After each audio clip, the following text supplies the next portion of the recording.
This is the Art Beauty Podcast, where we are always reaching for truth and beauty. Remember, the brands on the show are not paying to be here, so we get to ask those hard questions we know you want the answers to, because you deserve to be informed so you can make the best choices for yourself. With that said, I'm Amber Mill, and today my fabulous co-host is Elise Tabin. She is a beauty editor, expert, educator, and also the founder of TWiiSH Skincare, which is a new line for teens. We will be talking about that later in the show, but before we get to that, we're going to be talking today about how to talk to your kids and your teenagers about skincare. Teenage years, I know mine were a little hairy, so I'm sure that can be a little tricky. Elise, welcome to the show. Thank you so much for being here today. Thank you for having me. I am so excited to be here. So, people have been listening on this for a while know that I don't have kids. It just didn't work out for me, but I do have a lot of friends now who are having kids, and believe it or not, they're getting into those teenage years, which is just mind blowing. And I hear from so many different women that, how do you broach skincare with your kids? Now you have children, so can you tell us a little bit about your situation? I have a 15-year-old daughter who is like my mini me. She is equally as obsessed with everything beauty, skincare, makeup, hair care. She grew up around it from an early age. I think when she was like 2 years old, she used to ask for a bath bomb when she would take a bath because she just thought it was so fun and seeing the water change colors. But I understand what you're saying, and that a lot of moms who are raising teenagers or have even older teenagers that are in their college years or just graduating college and are coming to them saying, what do I do about this? How do I start taking care of my skin? I'm only 13 or 14 years old. There's so much information out there right now, and it is super confusing for a lot of these younger people to understand not only the importance of skincare and why it's always good to start early, but where to start. It's very overwhelming. And I always say you have to really look at what your main skin concerns are more than anything else. Don't follow the viral trends. Don't buy it just because somebody else has it and it looks pretty on their shelf or on their bathroom counter. Really take the time to understand your skin and its needs, because Right. if you're super oily and acne prone, slugging is going to be probably the worst thing you could do, for example. But because it's everywhere, you might think, oh, I need to do it. So there's really a first step of trying to get to know your skin and what it really needs. That's my biggest piece of information as to where to start today if you're new Right. to skincare. So making sure that you are talking to your teen about what their specific skincare problems are is super important. You brought up a good point about social media. So again, I'm not a parent, I don't know, but how much do you find these days that kids are really being influenced by social media? And I know that depends, right? Some teenagers have phones, some don't. But are there other influences? I'm sure, like at school. What are you seeing these days with that? I think social media is probably the most prominent element in how they are influenced on a regular basis. And then for the kids and teens that maybe don't have access to social media or have a phone, like you said, there's a trickle down effect. So even Yeah. if they're at school and sitting at the lunch table and they're talking about, oh, what'd you buy at Sephora? What are you getting for the holidays? They're going to hear about it from somebody else if they're not privy to that information themselves. But these kids are so consumed by social media. I would say more than probably 90% of what they are looking to buy and get into is based off what they're seeing. It's so funny. I was trying to think about this today, knowing that we were going to be talking about this, and what it was like for me as a teen. My sister is a makeup artist, so I definitely remember sneaking into her kit and like trying on her lipsticks when I was like about, your daughter's age, from a very young age.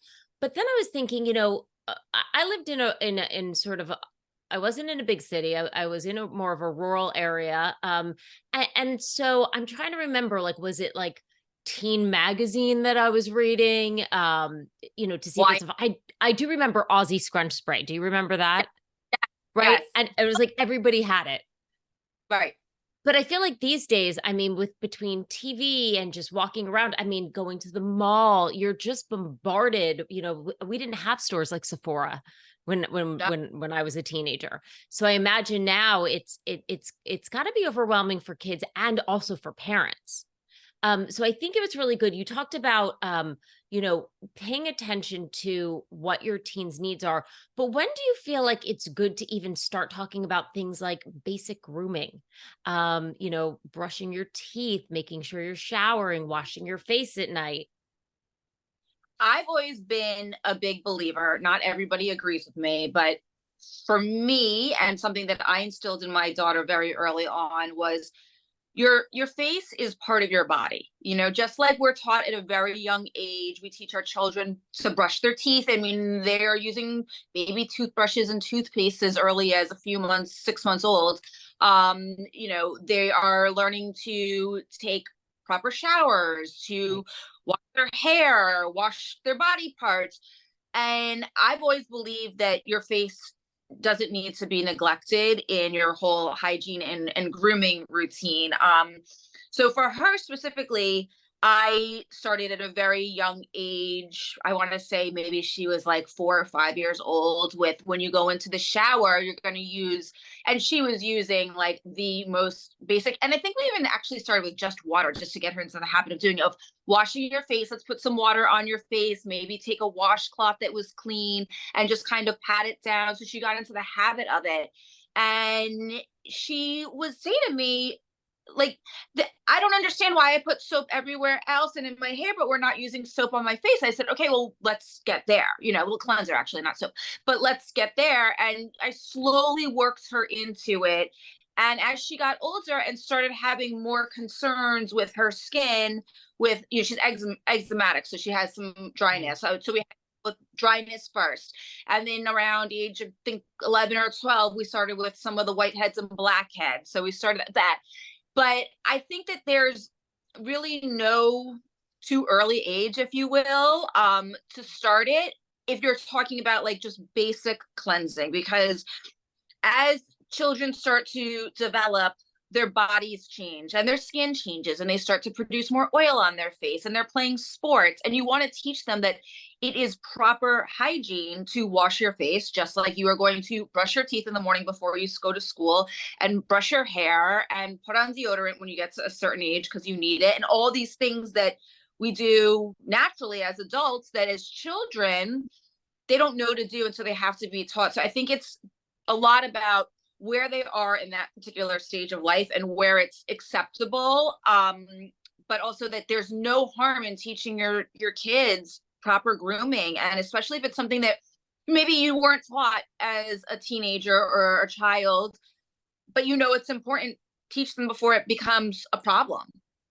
So, it sounds like your daughter was very open and accepting to this, right? Probably growing up with a beauty editor mom and seeing that this was a business and watching your routine, she was kind of like, oh, I'm interested and curious and want to do that.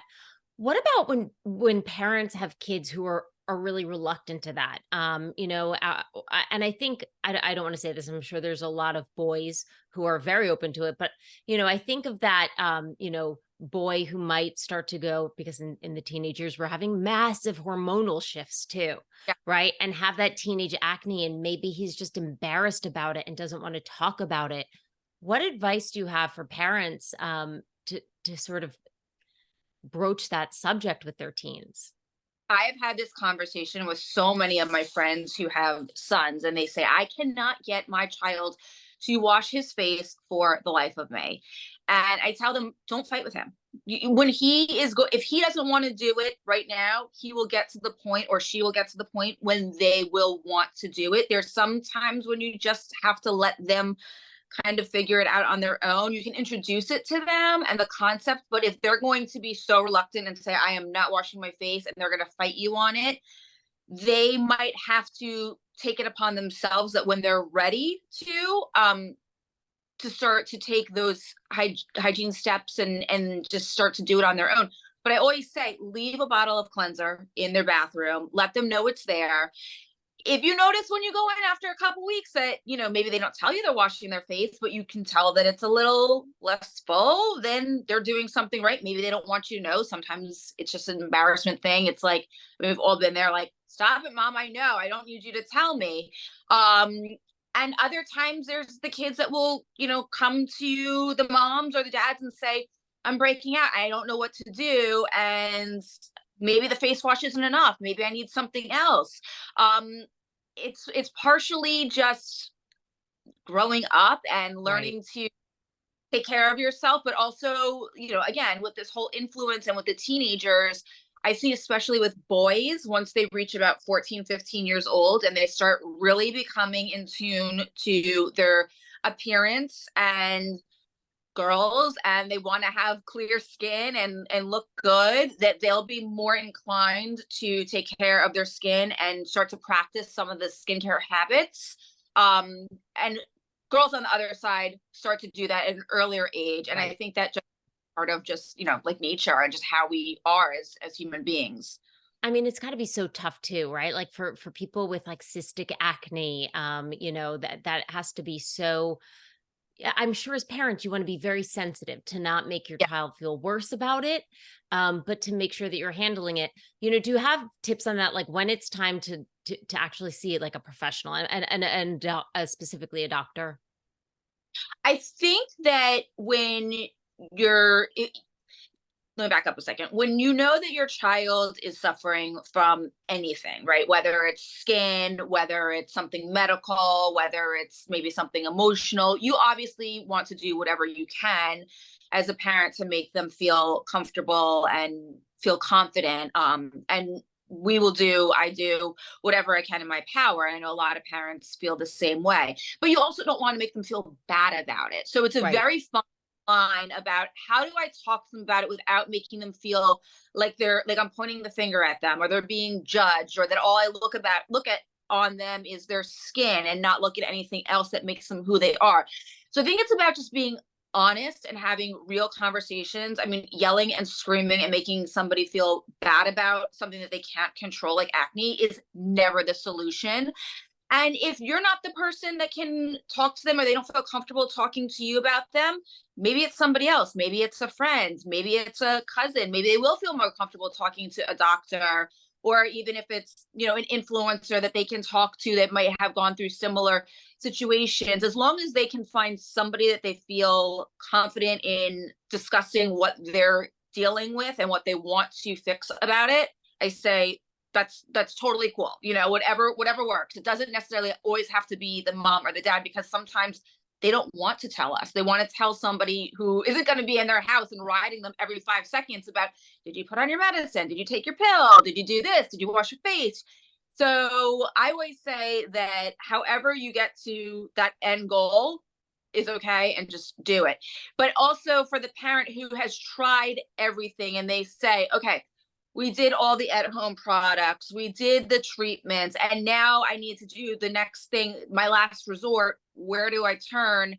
Sometimes you do have to go to a dermatologist, and there's Mhm. nothing wrong with that. I mean, that's why they're there. That's why they hold these degrees. And especially if you know that everything you've done as a parent in your power has not been able to rectify the situation, then yes, a medical professional is the way to go. In terms of cystic acne, that will always require a different course of treatment than just a few hormonal breakouts or changes to the skin that happen, throughout life.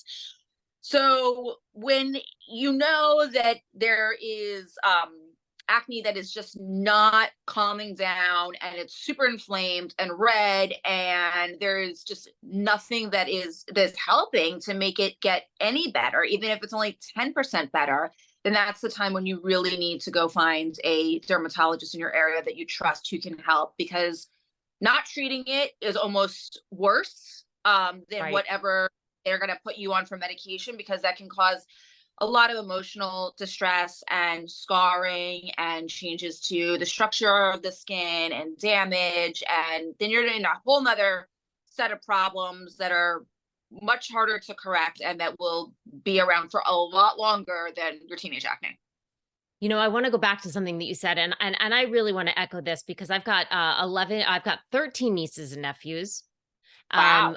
Yeah, 13 nieces and nephews, and I've watched them go from, young kids to now through teenagers into their 20s. One of the things that's really interesting, and I know this from my own personal experience, I do believe that at a certain point, letting kids come to deal with things on their own. For me, it wasn't a skin problem, but I was overweight, and I remember, now I've talked to my mother about this, and my mother was like, she will make that decision. She told me my grandmother used to call her crying, get her on a diet, do this, and she said, no, at some point she's going to realize it for herself, and I did. And I've seen, kids with skin problems who eventually will come and deal with that. I've watched kids with weight problems deal with that, other emotional problems, who really have all at a certain point learned to take that on. So I do second that. At a certain point, you have to kind of let your children be themselves and Yeah. learn to kind of start to stand up for themselves and ask for the things they need. You did mention influencers. And one of the things, and actually there's two things, and you mentioned leaving products in the bathroom. So let's start with the products in the bathroom, because I know it's in my bathroom and I don't know that it would be right for a 15-year-old. So how can you make sure, right? Like, you want to be careful that you're not leaving probably like the heavy retinols and stuff Oh, like that in your bathroom for your younger child to be using, right? right. I would say basics. So a cleanser is always, everyone needs to wash their face no matter what skin type you have.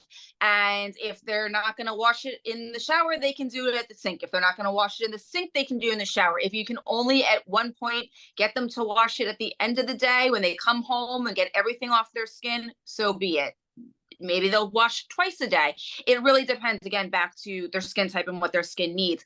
But I always say to leave super simple. And this is also for, we're talking more about the child who might be a little bit more reluctant or maybe not so into skincare. A cleanser is always great. A light moisturizer, super, super basic. If they have oily skin or somebody who breaks out, like a gel cream moisturizer or even like a light hydrating serum. But again, none of the ingredients that you and I are going to be using because their Right. skin's not the same as ours. So super basics, things that are formulated for this skin type, for younger skin is where you want to start. And definitely no retinols, no heavy scrubs. They don't need anything with vitamin C or peptides or collagen stimulators. They have the best skin, like in terms of collagen and elasticity. That's what we all want to get back to at some point. So I would say just super, super simple. And also another thing I like to tell some of my mom friends to do when they do this, because they have told me that when they leave the cleanser in the bathroom, they'll go back in like a month later and they'll say there's only half of it left. So he's obviously washing his face. He just doesn't want to tell me. But to also label on the bottle with a Sharpie either an AM or a PM. So they know sunscreen goes on in the morning and you can use the cleanser morning and night and not be so confused that they don't even use anything. Right. Or that they're putting that SPF on before they go to bed. Not necessary. Correct. That is such a great tip. I mean, I feel like I do that on my own products at home. I have my night one set because, it can get confusing. Um, so, I think a lot about the influencers too, right? And and let's talk about maybe some of the older teenage kids now who have phones, who are looking at TikTok, who are looking at Instagram. Some of the stuff that I see people doing, which is great, but like dripping, that looks great in video, but maybe isn't the best realistic application of how to use this stuff. Where do you kind of broach that? Does your daughter come to you and say, "Oh my gosh, I'm following this makeup person, but they're like dripping half a bottle of foundation on their face, and then this looks good"? I saw her do that once. I walked into her room while she was getting ready. We were going out to dinner and I saw her with the dropper and she's like dropping it all over her face. I said, "What are you doing?" And this was a couple years ago before I saw that like be a thing, right? And she's like, "Oh, I saw this TikToker do it. It's so cool." I'm like, that is so bizarre, A, and B, unsanitary because when you're doing your skincare, you always want to start with clean hands, right? But when you're taking an applicator and you're putting it on your skin, it back into the bottle, it falls on the floor, it falls into the sink, it mixes with God only knows what else is, lying around. You can potentially pick up some type of like bacteria and you become contaminated and you're just spreading it all over your face. And same with the skin smoothies. I don't think it's necessary. I don't understand it. it's like you're mixing product on top of a dirty cap that has never been cleaned. And the only way I can describe it is you make this beautiful meal and you put it on a dirty plate and then you eat it. It's like, You know, I, yeah, and you and I know too that like a lot of these things that we see, like I'll watch some of these makeup trends and listen, they're great. I'm not knocking them. The makeup is beautiful, but you know when you have that much makeup on, it might look great on camera, but if you were to walk outside, that thick of makeup on, I don't care if you've got baby like the most perfect skin ever, it's gonna look terrible. yeah. I mean, there's an influencer that my daughter follows, and she got me to start following her. And excuse me, I said to her, to Madison one day, I said, do you know how much makeup she has on? It's like layer after layer after layer, and foundation all over the eyes and the mouth, and then contour, and then powder, and more contour and concealer. And I said, I mean, you have to wash your face like 7 times to get that off. That is just not, it's not realistic, and it's not easy either. No, and not only that, I'm telling you. So when I, work, I'm going to not mention the network, but I would work at I worked at a television network on air, and the makeup artists who were amazingly talented and wonderful, and the makeup looked fabulous on camera. But when I walked outside, I literally had to wipe half of it because otherwise it's like you look like a hooker and not a good one. And I'm sorry to say that, but that's kind of what it looked like. What about, I had a friend of the family call me the other day whose daughter is in her mid-teens and wanted eyelash extensions. And she called me and she was like, my daughter's telling me they're okay. They're not going to harm her. And I was like, no, that is not true. Eyelash extensions definitely do damage to the eyelash long term. They just do. Not to mention the fact that if you're allergic to glue, there can be so many issues. How do you start to, talk to your teens when they want to do something that's beyond, just going to, the makeup store and buying a mascara? I think the thing that is really important to get them to understand is the long-term effects, like you were just saying, of some of these treatments, but also the maintenance that's involved and the costs. Because something like eyelash extensions or microblading, for example, or a keratin treatment, balayage, highlights, whatever it might be, you're going to do it once. Most times you're going to love it. Love and it. say, my hair looks so great. I can't believe I was ever not highlighted or blonde. And they don't realize that there's a lot of upkeep in that causes that could cause damage if you don't care for whatever was done in the right way. And it's also expensive to maintain it. And it's time consuming. I mean, I gave up on the eyelash extensions because I said I can't go every 12 days to get it done. An hour and a half, drive there, drive home. And $100 a pop. And right. And I was like, I'd rather just find some really great mascara and call it a day.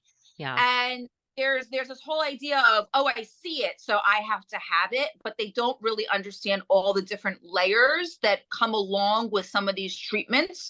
So I was talking to a friend of mine who has 2 teenage daughters. I think one is like 18 and the other one might be early 20s. No, she's not technically a teenager. And they're always saying, whenever I see them, oh my gosh, have you heard about this? What about this? I want to get that.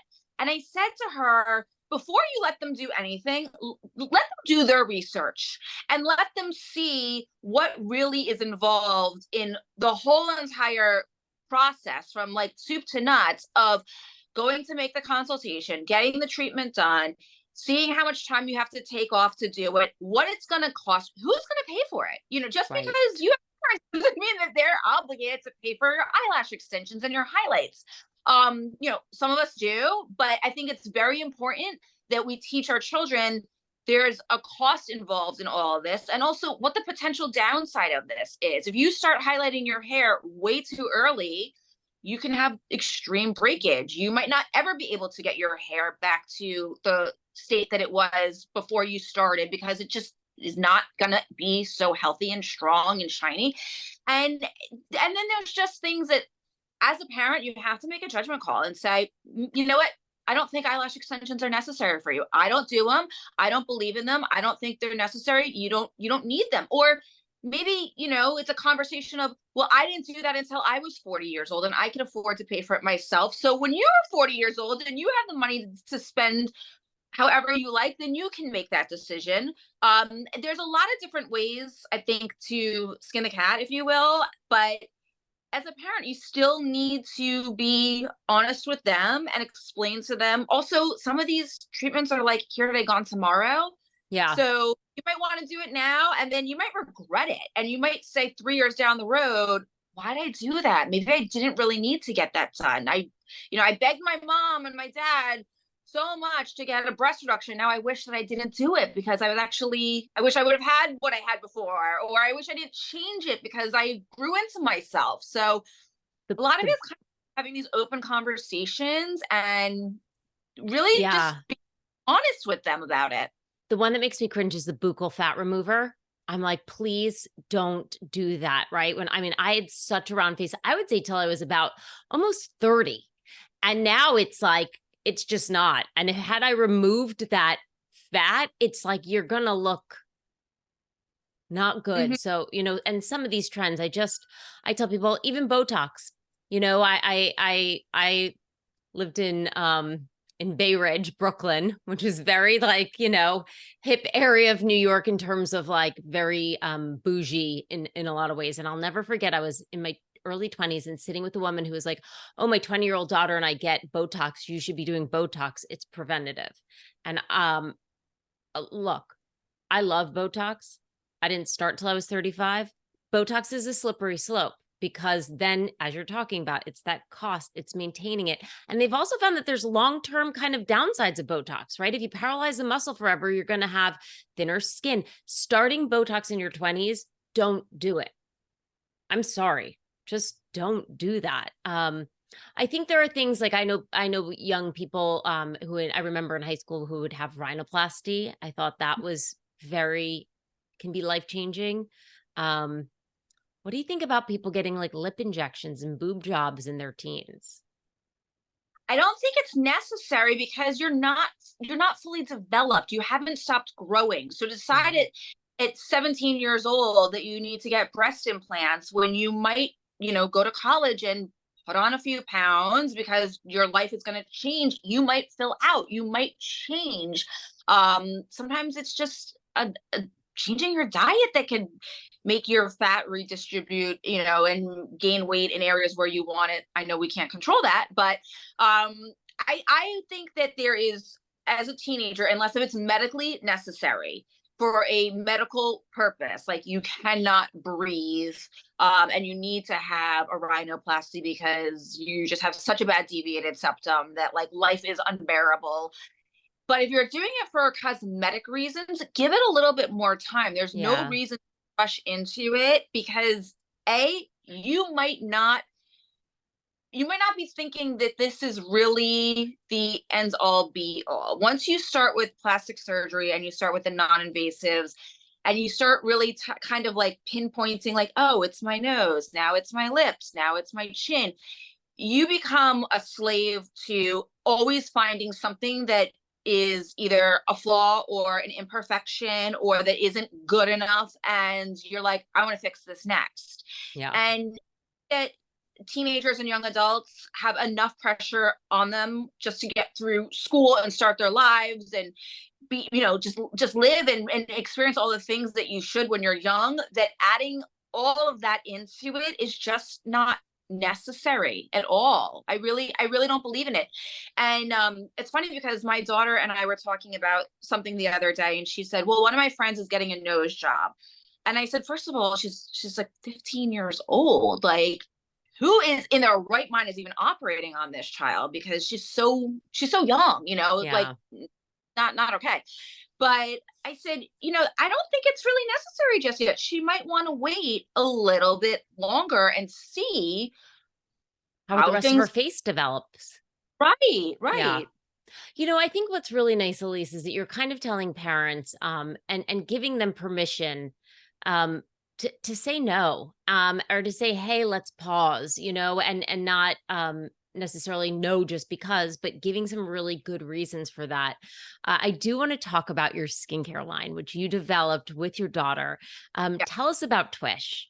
Why did you develop it? How'd you come up with it? Twish is a line of teenage skincare, and when she was first starting to develop breakouts, I guess it was 3 years ago. Yeah, at the beginning of COVID, there was really nothing that we both agreed on in terms of products. She wanted something that was cute and fun and viral, and she was seeing it all over Instagram and TikTok, and I wanted something effective. And we just couldn't meet in the middle, and it really started first with, let's just get your skin to clear up and let's just find something. But what she wanted to use, and I remember taking her to Ulta one day and she picked out a product and she said, "Oh, I saw this What was the on a product? TikTok." What was the product? Yeah. It was a Shiseido cream. Okay. And she goes, "I saw this on a skincare by Hiram TikTok, and I think I need to get it." And I looked at it and I read the ingredients and I said, "You're like 13 or 12, however old she was at the time." I said, "You don't need this. This is, first of all, way too heavy for your skin. We're trying to clear up the breakouts, not give you more." And I said, "And it's also like 90 something dollars, which you don't need either." And I said, "No." And we kind of went down this road of me suggesting something to her, and she would, again, not use it, strictly because she would say, "That's something that you would use, or you have the same one, you have the same cleanser in your shower, and I don't want to use that cleanser because you have that cleanser or you have that sunscreen." And the things she wanted to use, I said, "There's nothing in here that's going to help your skin." So we kind of came up with this idea just by, a little bit of trial and error. Of I went back to like my beauty editor days and said colloidal silver was something that I always used. We used to have like this little puffy paint looking tube of it in the office way back when. And my editor in chief and I, whenever we had any type of ailment, like a rash, a pimple, a cut, a bug bite, no matter what it was, we would squirt a little bit of the silver on, and it would take out the redness and it would help the skin to heal. And then like a day later, I'd be like, "Look, it's gone." So I started with Madison, my daughter, kind of the same thing with a little bit of the silver. And then we started adding in a low dose salicylic acid to the mix, and her skin started clearing up. And I was like, "Oh my gosh, I think we might be onto something." And I looked at her and I go, "Do you want to make a skincare line?" And she's like, "Okay." And I'm like, "No, for real." And she's like, "Really?" I'm like, "If I can't find it, and I know there's other moms that are out there," because I was having these conversations when we were trying to find something effective. I said, "If I can't find it and I have access to like every Everything. product on, and people as well, there's got to be other people that are in the same boat." And that's kind of how the idea of Twish came to be. I know you've got two products in the line, right? So Yes, you've yes, got yes. so you've got the cleanser, and what else? We have a cleanser called Peachy Clean. It's a gel cleanser. And we have a spot treatment called Zit Ain't Cute. And they both have colloidal silver and salicylic acid. And they're formulated for teen skin, but literally anybody can use it. I mean, I use them because I still break out at 45 years old. Lucky me. Yeah. So, we have moms that buy the cleanser because they like it. I've had people write into me saying that they bought the products for their teens, but they kind of never gave it to them because they're like, "I like it so much, so I had to buy another set for them." So, the whole idea is that they're formulated for teens so that they can use it and start to establish healthy skincare habits, but that anybody who's a little bit older can use it too, because you can always dial down, but you can't necessarily dial up. Right. So Yes. younger skin might not be able to tolerate a product that's made for somebody who's 45 or 50, but somebody who's 45 or 50 can definitely use a cleanser or spot treatment made for somebody who's on the younger side of things. Amazing. Now, if people are interested in this, if they want to pick it up, where can they go? TwishSkin.com. It's TWiiShSkin. And this is, if you can see it, that's how can you see this, or is this backwards? Yes, totally. No, it's great. I love it. Okay. And the packaging is so fun. It feels right for teens. And I think you said before, teens want to have their own stuff. They don't want to use necessarily, even though it even though what you're using is probably top of the line, but you know, it's nice that they can have their own thing and also have products that are formulated specifically for them. Because again, some of the ingredients that you're going to find in something like a Shiseido, which is a beautiful, wonderful brand, just aren't right for teenage skin, not to mention the fact that it is very expensive. You know, before we go, is there anything else that you feel like, you know, as a mom yourself, you know, in dealing with this, advice that you want to give to parents out there sort of about broaching skincare with their kids, broaching anything that we've talked about today? I think it's just really all about having these honest conversations without pointing the finger and making them feel like you're not doing something right. You know, it's as simple as having just a basic conversation about, oh, I saw something, you might want to try it. Or if you're, you know, I heard you over talking to your father the other day that you're upset that you keep on breaking out and you don't understand. Maybe we should go to a dermatologist about it when, if you want, when you're ready, rather than having, you know, a like brawl about it or making them feel like there's something wrong with them, because we've all had to deal with something, whether it's acne or you know, maybe it's weight, or maybe it's not feeling like you're a good enough student. Like we all have something, right? And the worst thing is to make somebody feel bad about it. Just instead try and like tread lightly and make them feel like I'm not alone in this situation. I have somebody who's supporting me and somebody who is here to help me. And if they are interested in taking care of their skin or venturing into skincare, just try and help them understand what their skin type is. It's as simple as going on to like Google and just, you know, you can Google like, how do I find out my skin type? Because there's very simple steps that you can use after you wash your face. You can put a tissue up to your face and see if there's oil on the tissue left over, then you have oily skin. If it's completely bone dry, you likely have dry skin. You know, there's just different little like easy to do tests at home that cost nothing and they take like not even a minute, and that can help put you on the path to success in figuring out, all right, I have acne prone skin or I have sensitive skin, I need to stay within this lane and use these ingredients, and just not to be overly influenced just because something looks cool and everyone's doing it doesn't necessarily mean that it's right for them or it's right for you. Yeah, and just to second that with the parents, you know, be careful about some of these trends that you see. I've seen some things that go viral and I'm like, this is actually horrific and super damaging, right? Yeah. Like we've said, that eyedropper, you know, it's like, wait a minute, this is not, no, Right. it might look cool, but you know, but then listen, I'm not gonna knock it. There's also really great hacks on social media. Are there any young social media influencers that your daughter follows that you really feel like kind of deliver on their promise or that you recommend? She follows a bunch. I like, so she's a very big Alex Earl fan. I think like Okay. age girl is, but I like, what I like about her is not only does she seem like real, but that she's honest about her struggles with acne, and that she said that she's gone on Accutane so many times, and then she's tried spironolactone, and she'll take the beauty filter off. And sometimes Madison and I will watch her videos, and I'll say, you know what? Like I give her a lot of credit for doing that because she's connecting with other people and letting them know that, you know, she's this beautiful girl who has made this crazy career for herself while she was still in college.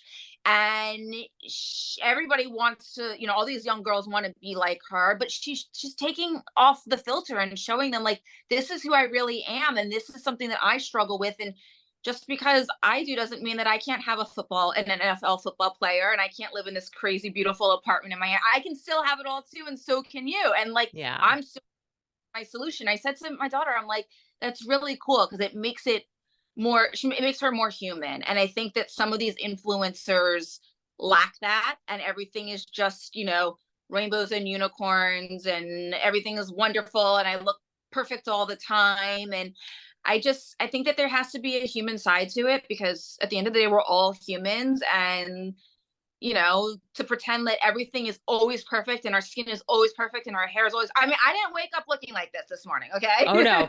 No, This no, was no, like, no. Same, sister, same. right. Have to be real. And I think that there's some people who do a great job of it, and kudos to them. But then there's some that it's just like, oh my God, please stop showing yourself like in bed with a full face of makeup on, like you're going to sleep like that, because it's not real life, you know? It's not real life.